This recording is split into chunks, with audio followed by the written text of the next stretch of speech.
നമ്മൾ കർക്കിടക മാസത്തിൽ കോഴിമരുന്ന് ഉണ്ടാക്കുകയാണ്.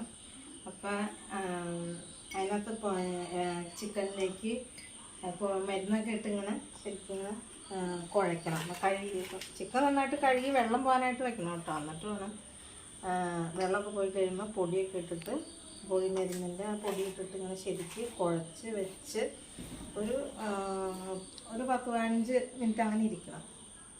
ഈ വെളിച്ചെണ്ണയും നെയ്യും കൂടി ഉരുളിയിൽ ഒഴിക്കണം.